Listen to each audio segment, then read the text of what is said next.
right. Hello, everybody, and welcome to the Quantum Alignment Show. I am Karen Cray Parker, and I'm super excited to be talking today about drama, trauma, and human design and why people do trauma. I'm so excited about what I have to share with you guys today. Let's talk about drama. Yes? All right. So, I really wanted to explore this topic a little bit more in depth. And the truth is, for many of us, when we go hang out with our families or we go hang out with our loved ones, it starts to stir up sometimes old patterns, sometimes old belief systems. Sometimes there's drama associated with family. And what I wanted to share with you was a different perspective on what's going on, perhaps in your family dynamic, and how you can find a deeper place of connection and compassion when dealing with all human beings, and certainly to give you some things to think about as we begin to explore how we can create greater intimacy and greater expressions of love with our families. I don't know how it is for you guys, but I know that in my family, there's always a little bit of drama. And knowing what it means and what it's about and how to interpret it and how to make a best of it, and most importantly, how to show up with love for the people that I love is a really powerful and important thing to me. And I know because I tend to attract people who live by their hearts all the time, that it's probably a really important thing to you too. But because you do live by your heart and you're probably pretty sensitive and tuned in and intuitive, in fact, I would say you are sensitive, intuitive, and tuned in, it can be really, really painful if you can't figure out why the people you love are doing the things that they do, or maybe why sometimes you might be doing some of the things that you're doing in your relationships. When we're talking about trauma, sorry, not trauma, drama, actually trauma too, but drama, we're really talking about unmet energy needs. Everybody has a certain degree of energy needs based on their unique human design chart. And in this class, you'll get the most out of it if you've got your chart handy. If for some reason you do not have a human design chart or you don't know what human design is, please visit our website, freehumandesignchart.com, and get your human design chart so that you can follow along with the information I'm going to share with you today. Anytime you have an unmet energy need, and we all have energy needs, what happens oftentimes is because we're not trained for the most part to ask to have our needs met appropriately or maturely. And because when we start out in this lifetime expedition journey that we start off as children. And that means that sometimes we don't start off as particularly reasonable human beings. We start off as little beings who are sensual, sometimes struggle with the vocabulary, who are vulnerable, and who are already carrying in their cells up to 14 generations of ancestral memories that can be influencing the way in which they perceive and react to the world. That happened to all of us. So, whenever we have unmet energy needs, if we don't learn how to get them met appropriately, we act out, and that creates drama. So, let's talk a little bit about unmet energy needs and human design. People need, and this is a need, and these are needs that are not just something I made up, these are needs based on 35 plus years of my coaching work, and most importantly, needs that are based on my understanding of child development and what children need to grow up to be healthy, high functioning adults. People need to feel loved and valued.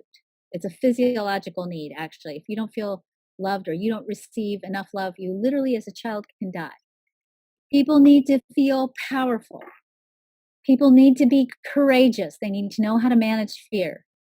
People need to be capable or feel capable and know how to make good choices that are in alignment with their authentic expression. People need to be emotionally wise. People need to trust themselves. People need to feel physically vital. That doesn't necessarily mean if you've got a chronic health issue that you're not going to have that issue. But it does mean that within the context of what's going on in your body right now, you feel vital. You're harnessing your life force energy in a way that feels good. And people need to be authentic. They need to be able to express the truth of who they are, speak their truth, ask for what they want and need in a way that brings them closer to getting their authentic needs met in their relationships and in their lives. When you get these needs met, it actually allows you to move energy and you don't get gummed up, you don't get jammed up, you don't feel angry, the emotional theme of the manifester. You don't feel frustrated and angry, the emotional themes of the manifesting generator. You don't feel frustrated as much, the emotional theme of the generator. You don't feel bitter, the emotional theme of the projector, and you don't feel disappointed, the emotional theme of the reflector. And of course, many other emotions in between there as well. Your human design chart can influence what you need. Unmet energy needs create what I call mistaken motivations or mistaken ways that we behave in the world, particularly in our relationships. Mistaken motivations are specific emotional responses that happen when someone doesn't learn how to appropriately, and highlight that word there, appropriately get their needs met. So if you were 2 years old and you we're doing the normal things that a 2-year-old does. And 2-year-olds learn to say one of the most powerful words in the human language, right? They learn to say no. And if they're really clever, they'll say, no, I won't, and you can't make me. They do that again, by the way, when they're 13, and all that's normal. That's not dysfunctional. That's not rude or disobedient. That's a normal function of a child learning to become powerful. If your parents didn't know how to handle that, and you never learned how to be appropriately powerful, and you got your power shut down, you may never have learned how to appropriately feel empowered in situations. You may have become afraid of your power. You may have learned to shut down your need for power. And for some types, especially manifestors and manifesting generators, although we all need to feel powerful, by the way, that can be exceptionally destructive. If you didn't learn how to get your power needs met appropriately, you may have learned inappropriate ways to get those needs met. When you are using inappropriate ways to get those needs met, you are engaging in what I call the 4 mistaken motivations. There are 4 mistaken motivations. They are attention, power, inadequacy, and revenge. When you are engaged in mistaken motivations, you are unconsciously, and really put that in there too, unconsciously. It's not like you're doing this on purpose. This is a learned pattern. And it's a learned pattern that's based on your emotional needs. You are going to be unconsciously creating in other people a specific emotional response because other people's specific emotional response to your mischief, unconscious mischief, is going to create an emotional dynamic that's going to help you get your needs met. Not in a healthy way, but you'll get them met. The cool thing about understanding this is, first of all, it helps you understand a little bit better, perhaps where maybe you might be doing some mischief in your relationships. And most importantly, it also helps you figure out why somebody's doing what they're doing and what's at the root of why they're doing what they're doing so that you can begin to assess what do they really need instead. So that you don't get locked in some of these behavioral mistaken motivations and instead can get to the heart of why this person you love is doing what they're doing. So, mistaken motivations, the way people behave when they are living out their unmet energy needs, is not about how the behavior looks, because it could look a certain way. It's all about how the behavior makes you feel. Now, I will tell you, I don't believe that people manipulate people. I believe that people have unmet energy needs and they have ways of behaving that cause them to create a feedback loop of energy. Now, I don't think babies are manipulative. Babies have very minimal needs. They need to be loved, they need to be nursed, they need to be held, and they need sleep. Okay? So, but my mom comes from a different generation than me, is always talking about how, oh, babies are manipulating you. But Theo's going to grow up with my daughter for the rest of his life, hopefully, knock wood, right? And as he grows up with my daughter, he's going to learn very, very easily, as we all did, to read his mother. Because we need to know how to read the people in our lives when we're small children because it ensures our survival, right? So he's going to learn to read his mother and he's going to learn how to create certain emotional responses in his mother because that's how he gets his needs met. If you have a healthy dynamic and you learn how to appropriately get your needs met, when you read your mother and you create a certain emotional environment, you do it in a healthy way.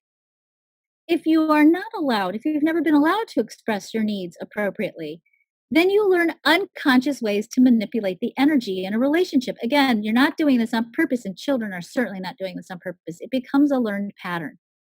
Those behavioral patterns will make the person you're dealing with react in a certain way, and that reaction creates a way for an energy need to get met. Not necessarily in a fun way, but the need does get met. The way that you assess why or how somebody's misbehaving or what mistaken motivation they have and what that has to do with their energy needs is you explore how their behavior is making you feel. Okay, so if I'm looking at somebody and we're engaged in a dramatic interchange and it's making me feel irritated and annoyed, then I'm going to know, oh, this person needs attention. I don't know how many of you ever have kids. I have 8 children. It seemed exceptionally uncanny to me that anytime I got on the phone, and this is before cell phones, so it was a corded phone, right? In those days, I had a corded phone. And if I wanted privacy, the only option I had was to take the corded phone into the pantry and close the door because that was the only place I had privacy, right?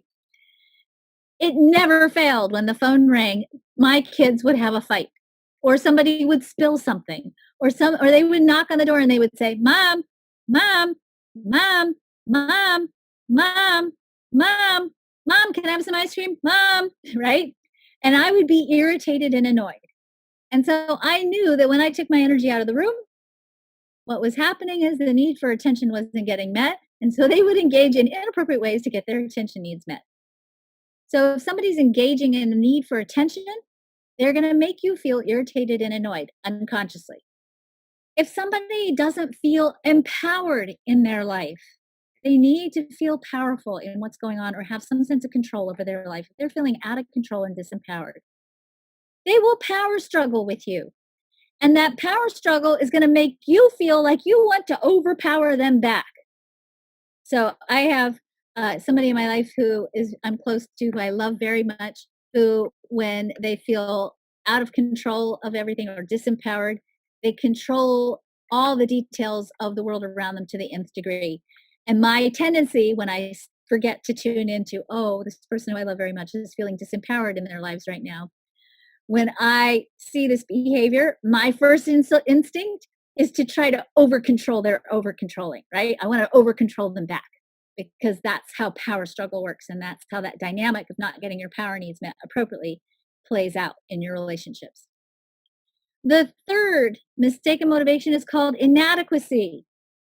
And if you've ever had children and they have Legos, we had thousands, I think we had millions of Legos. I still have millions of Legos in the garage, and all the Legos are dumped out on the floor and you tell your kids, hey, pick up the Legos and you know darn well they can do it, you think, right? And they tell you, I can't, it's too much. I have a headache. I have a stomach ache, right? That's inadequacy because when they do that little behavior, your instinct is to be like, whoa, what's going on here? You might be feeling like confused, or you might have some pity for them. Like you might look at the whole room and go, oh my God, that's too much for them. And you may want to over help them. And then you feel exhausted and maybe even a little resentful because now you're doing for them what they could be doing for themselves, but you got roped into this dynamic where now you're like helping somebody you know doesn't really need your help, but you are anyway because you're not sure what's going on with them and why they seemingly can't do what you think they can do. The last dynamic, and this is the one that's usually the most painful, is called revenge. When somebody deeply questions their lovability, and this usually happens because there's a history in the relationship. Most people don't do revenge straight off the cuff. Okay, they do revenge because they've had a lifetime of really questioning their lovability. When they question their lovability, they do things that hurt you. And they hurt you because they understand unconsciously that if they still have some kind of inroad to creating pain in you, then that's the symptom of you still having some kind of feelings for them. So when somebody is really questioning their lovability and they do something really hurtful for you, your first instinct is to want to hurt them back. You want to perpetuate that hurtful cycle. Of course, you don't want to do that because that just makes it worse, right? Because eventually you tear the fabric of the relationship to such a degree that This person who questions their lovability shreds everything, and then they can really stay in their own corner by themselves because they've hurt everybody back. When somebody is living out the mistaken motivation of revenge and they're questioning their lovability, and you feel like, oh, I want to hurt you back, you have to learn to hold yourself back so that you don't perpetuate that cycle of ripping the fabric of your relationship. So, again, just to review, this isn't about how the behavior looks. Somebody can be engaged in a behavior that looks like a power struggle, but it can be irritating, annoying, and it's not really a power struggle, it's the tension. Because again, unconsciously, we learn how to stimulate specific emotional responses in the people we love if we didn't learn how to appropriately get our basic energy needs, our basic emotional needs met appropriately. Appropriately is the word here. So, if you have somebody in your life who has the mistaken motivation of attention, and usually, by the way, people tend to specialize in one of these motivations, okay? If you have somebody who has the mistaken motivation in their life as their driver, this is usually somebody who feels like they need to be seen, and that need to be seen, heard, loved, or valued isn't getting met. So just like if you think about a fly in the room, right? When you have a fly in the room, it drives you crazy. And at a certain point, even if you're having a fantastic dinner around the dinner table, you're probably going to get up and swat the fly because it's driving you nuts, right? So the need for attention is very much like that fly. This is somebody who needs attention. They need that recognition. They need to feel seen, heard, loved, and valued.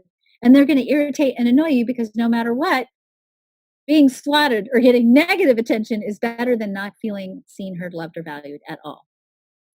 The goal of the mistaken motivation of attention is to get attention of some kind, okay? And it's irritating and annoying. It might feel like a nuisance. This person might feel like a show off or a clown. They might be lazy as a way of irritating and annoying you. They can be hyperactive as a way of irritating and annoying people. They might associate love with attention. They might whine.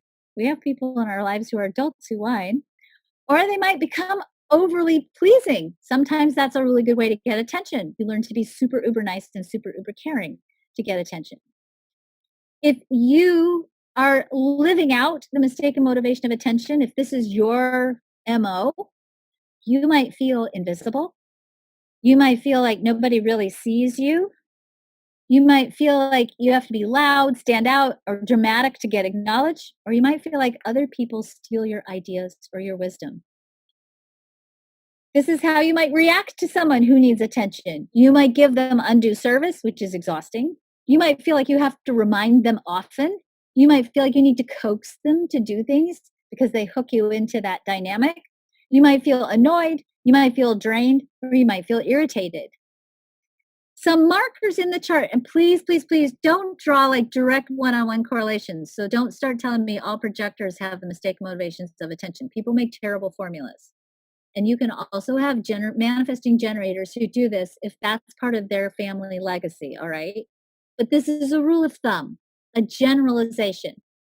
Attention markers in the chart include projectors because projectors and reflectors and generators, all three, need some kind of recognition or attention to move their energy, right? The projectors need invitation and recognition. Reflectors need to be able to process out loud. So do projectors, by the way.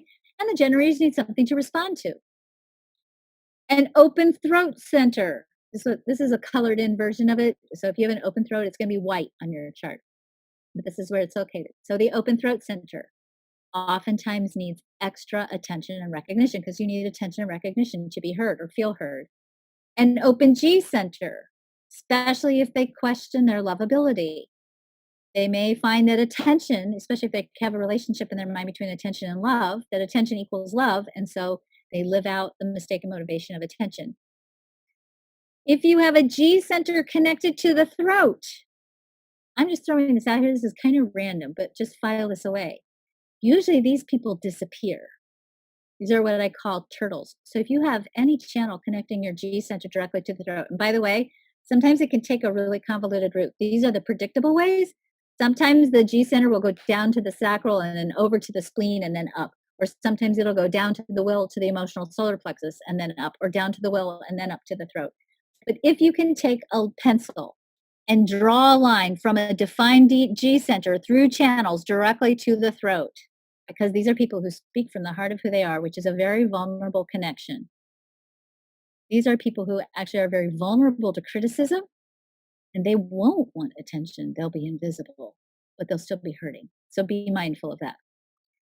If you want to make a loving contribution to someone who has the mistaken motivation in your family who you love, you want to first of all give them attention. You want to create what I like to call genuine encounter moments with them. Make some time for them where you set everything aside, put the phone down, put the computer down, put your book down, put everything down, and just give them one on one attention and let them lead the time.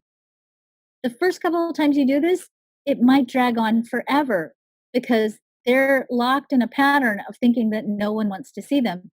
When they start to get comfortable with the idea of being or feeling seen, the length of time for this energy exchange gets shorter, and it actually can be quite a beautiful, loving, intimate connection that you make. Teach them, and I put teach in parentheses because don't teach them like talk down to them, but just encourage them to express how they feel by saying statements like, I'm wondering if you feel like I'm not hearing you, or I'm wondering if you feel like you're not being heard or seen. How can I help you feel more seen? These are great ways to teach them to find a different way to ask for what they need and want. And inform the other person, if you need to, about putting your attention elsewhere. My husband has an undefined throat. I have learned, because he has to process a lot of energy with that open throat, I have learned that I have to tell him, I'm a manifesting generator, so I have to inform anyway. I have to tell him, hey, I really love to spend time with you, and I really love to listen to you. And what you have to say is so important to me. And right now, I have a to do list that's a mile long. And I really need to get some things done so that I'm not distracted when I'm listening to you. So, would it be possible that we table this conversation and we meet back here at the dining room table with a glass of wine at 8 p.m. tonight? That works pretty well. When you have somebody in your life who has the mistaken motivation of power, they have a need to feel empowered. They have a need to feel like they have a say over what's going on and what's happening to them. And if they don't feel like they have that, then they have a tendency to engage in power struggles. The goal of power struggles is to gain access to power. If you've got somebody in your life who has the mistaken motivation of power, they may be stubborn. They may often argue. They might feel like they have to win. They can lie and cheat and steal, and they can be openly defiant or go against what you ask for or what you want. If somebody in your life is engaged in the mistaken motivation of power, they might make you feel powerless. They might make you feel like someone else's agenda is more important and that hijacks your own needs and wants. They might make you feel despair, like, oh my gosh, I'm never gonna see eye to eye with this person. They can make you feel like you can't fix or change anything, and they can make you feel like you've been victimized. Or you might find in the dynamics with somebody who has the mistaken motivation of power that you abdicate your own power or you give up. You might react by feeling despairing, challenged, or threatened. You may react with anger. You might feel like you have to control your partner or your loved one. You might feel like you have to show your partner who's really the boss. And you might be determined not to let your partner or your loved one win, because that's a power struggle, right? Power markers in the chart include a manifester, and I don't know why I didn't put on here, but also a manifesting generator. Again, these are correlations, they're likelihoods, they're not made in stone. Okay, you can have a power struggle with a reflector. I know because I've had one. Okay, so this is power markers in the chart. These are tendencies not set in stone. So manifestors, manifesting generators, sometimes with people with a defined will center, because the need for power is here, is strong. Then sometimes you can have issues with power with this configuration. If you have someone with a defined 4521 channel in power, and oftentimes that power struggle with this channel is about money and resources. If you have a defined emotional solar plexus, sometimes you can have an issue with power because, again, this is a motor. And any of these motors in the chart, the motors are the will center, the emotional solar plexus, the sacral, and the root. Any of those four motors have a need for power because energy needs to move. And if that energy doesn't move appropriately, then sometimes we get in power struggles. The channel 2838, which also gives us a defined root center, which can also be a configuration that needs power, creates power struggle. There's struggle in this chart, in this channel. There's also adventure, there's also expeditions and challenges in this channel, but it can also be power struggle. And if somebody has this channel, or if you bring these two energies together in a relationship dynamic, there can sometimes be issues with power. Your loving contribution to your partner, if they have the mistaken motivation of power, is you might find useful ways for your partner or your loved one to feel powerful.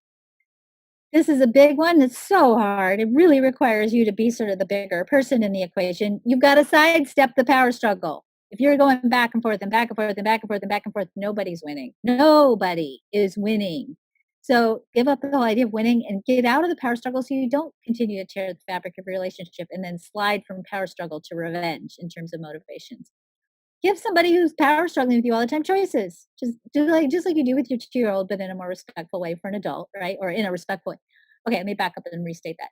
You should do that in a respectful way for 2-year-olds too. I'm not saying disrespect 2-year-olds. 2-year-olds and the need for power should be respected because that's how they learn it. And it's a normal thing to need to feel powerful. And 2-year-olds and teenagers do this as part of their developmental sequence. So be respectful of everybody's need for power and give people choices. It helps. And then thank them in those times when there is cooperation, thank them, acknowledge them so that they can find that maybe there are different ways to express the need for power. The third mistaken motivation is inadequacy.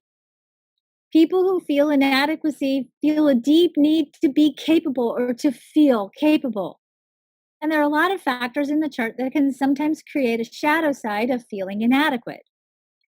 The goal of anybody who's engaged with the mistaken motivation of inadequacy is to find ways around feeling inadequate or overwhelmed. So if people have a tendency towards feeling inadequate or overwhelmed, they need support in feeling more adequate or more competent. And oftentimes their mistaken motivation of inadequacy, that feeling, the whole reactivity around overwhelm, what they're really saying is, I need help.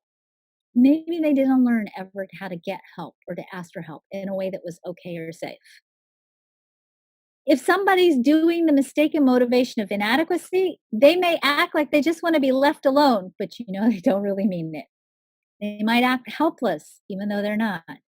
They may feel stupid in comparison to others, and they may even give verbiage to that. They may talk about that.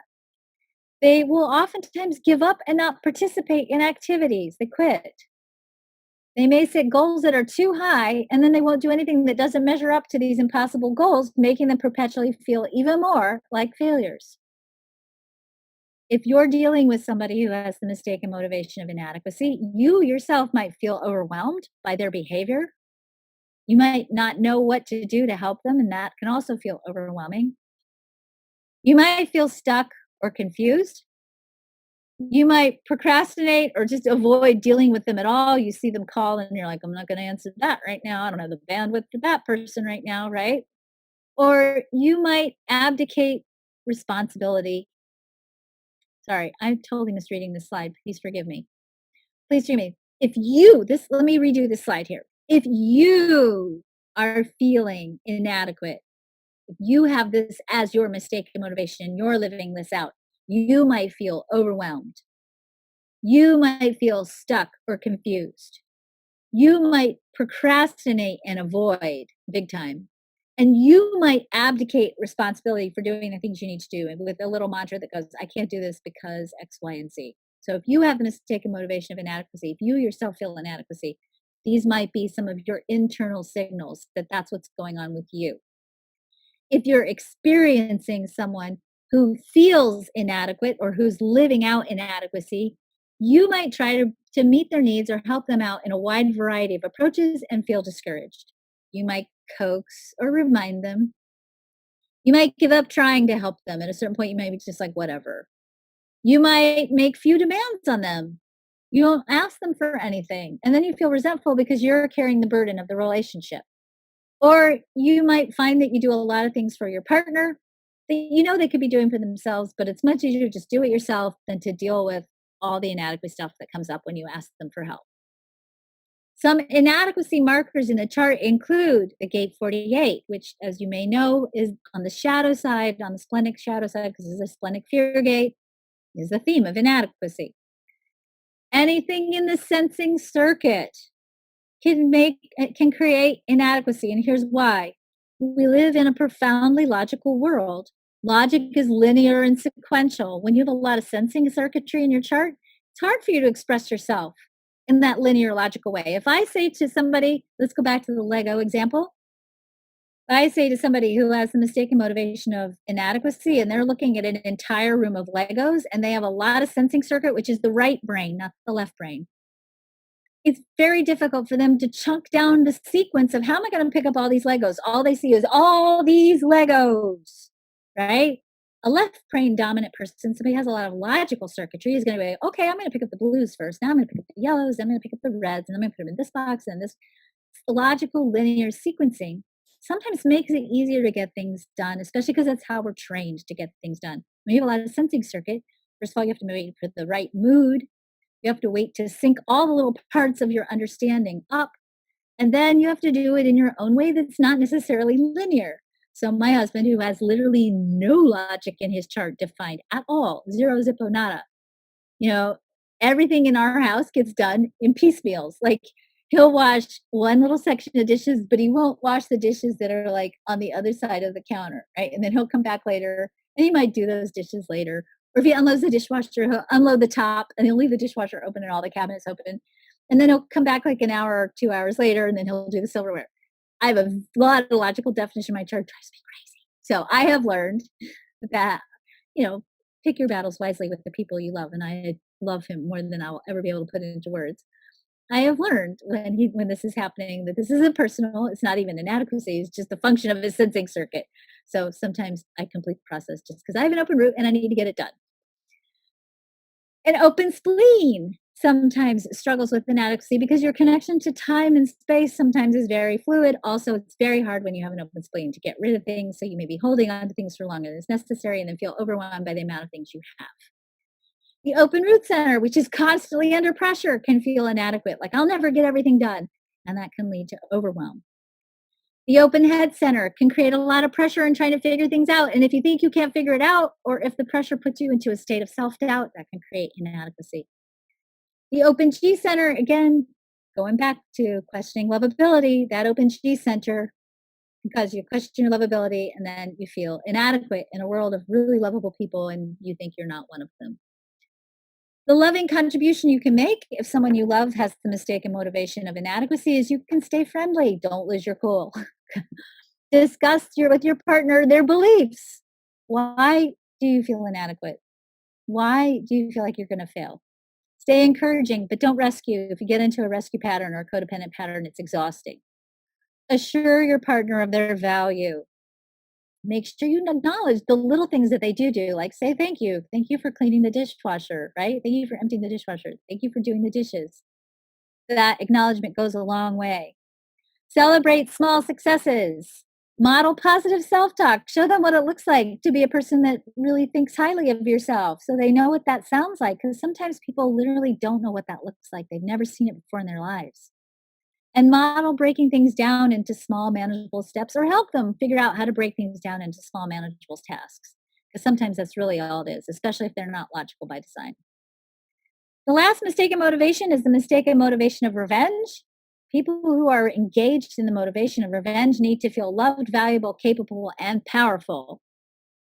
The goal when somebody's living out the mistaken motivation of revenge, remember that's when you try to hurt somebody to get them to hurt you back so that you know that you still can get an inroad in there, because at least if you can hurt them back, they still kind of have some feelings for you.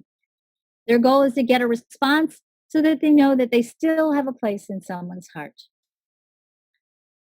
If somebody's doing mistaken motivation, it's of revenge. It's important to understand that sometimes it can be vicious. They can hurt children, animals, or themselves. They will often blame others of their unfairness. They may believe that no one likes them or loves them. They might want to get even. They might purposely make themselves unconsciously make themselves unlikable. And they may feel that no one understands them. If you're living the mistaken motivation of revenge, this is how it feels inside of you. You might feel angry like nobody cares. You might feel deeply hurt. You may want to strike out. You may feel abandoned or bitter. If you are experiencing revenge from somebody else, you might feel hurt. You might get mad. You might feel like you want to hurt them back. You might dislike them. You might consider them to be ungrateful. You may want to teach them a lesson, which is never good. Or you might even try to ask other family members to avoid them. Like you might create little cliques within your family or within the tribe of the people you love. Revenge markers in the chart. And again, correlations, not hard fixed correlations, just loose correlations. And anyone and everyone can feel revenge because anyone and everyone needs to feel loved. And anyone and everyone has the potential to not feel loved. But things we see in charts, projectors, and manifestors, again, the open G center because it questions its lovability. The gate 10, which is the gate of self love. If somebody doesn't love themselves, they can fall into victim consciousness and blaming. The channel 4030, this is supposed to say channel 4037, not 3. I think the image was too big. This channel can get their heart broken when people break their agreements. So if somebody has an agreement gets broken in the relationship, the person whose heart gets broken because the agreement didn't get met can do revenge. Your loving contribution, if you're in a dynamic with somebody who's doing revenge, is to not retaliate. Breathe deep, go to the other room. Discuss with your partner when you're not upset about stuff. They're good qualities so that they can see that maybe there's a different kind of inroad here. Empathize with their feelings. Help reestablish the relationship. Find things to do that are not emotionally charged so that you can get reconnected and build a new way to be intimate with each other. And ask them to express themselves without being hurtful and make it safe for them to talk about their feelings. You also want to find out why your partner is feeling hurt and overpowered and ask them and stop your hurtful behavior. You might find that you've done something that's created that hurt and you need to stop it. Reestablishing the relationship when somebody's doing revenge is the number one goal. And do that first before you tackle any of the other dynamics in the relationship. If you don't make a connection first, you can't talk about anything else when revenge is happening. The last thing that I want to leave you guys with, and this, I'm dumping a ton of data on you guys. I really want you to, after we go through this material, I'd really like for you all to integrate it deeply because there's really rich, rich juice here with this. And this isn't just something that you can master cognitively and just be like, oh yeah, I got that. This is stuff that's going to require you to really contemplate the way you're showing up in your relationships and how you're showing up for others in your relationships. The last thing that I want to leave you with, and I really want to leave you with this as a personal exploration, is what we call the 9 resiliency keys. And some of you may have heard me talk about these before. But basically, if we took the entire human design chart and we threw it in a blender and we pulled out of the blender the root need of every aspect of the human design chart, every aspect of type, of lines in the profiles, of the circuits, of the channels, of the gates, of the centers, if we pulled out what's at the core foundation of all of these archetypes, we would have what I call the 9 resiliency keys. These are 9 core needs that need to be functioning at a high level for people to be resilient. And when people are resilient, they can engage in relationships in a healthy way, and they're not dramatic. If these needs are not met appropriately, and they haven't been met, and a lot of times appropriately over time, because sometimes if we are traumatized, we don't get these needs met or we don't live out these needs in the highest way possible over time because the trauma holds us back. They cause us to create what I call protective identities. You will find a way to protect yourself from experiencing further hurt and experiencing further injury to your 9 resiliency keys. And if you are in a relationship with someone who has a lot of protective identities, or you yourself have a lot of protective identities, you basically got 2 facades having a relationship with each other, and the people standing behind the facades aren't getting their needs met. So I'm going to go through the 9 resiliency keys, and with each key, there is associated with it a question. And I want to just invite you to take whatever key maybe you relate to the most as being a challenge for you and take that question that I'm going to give you into either a journaling exercise or a meditation or a walking meditation. I want to invite you to contemplate that question and to explore perhaps what you need to do to maybe heal this resiliency key so that you can put down your protective identities and start a more authentic connection with the people you love. The first resiliency key is called lovability. And the real root of lovability is, of course, questioning your lovability. So the question here I invite you to really contemplate is, do you believe that you're lovable? The second resiliency key is empowerment. And the question that I invite you to contemplate is, do you feel like you have control over your circumstances? The third resiliency key is courage. Does fear keep you from doing what you really want to be doing in your life? Or does it keep you from being intimate with someone? The next one is decisiveness. Do you know how to choose what's right for you in the way that's right for you that takes you closer to the more authentic expression of who you are? This is the cool part where human design is really cool because your strategy for your human design type covers the base on this one, right? Your authority too, obviously. Emotional wisdom is the next one.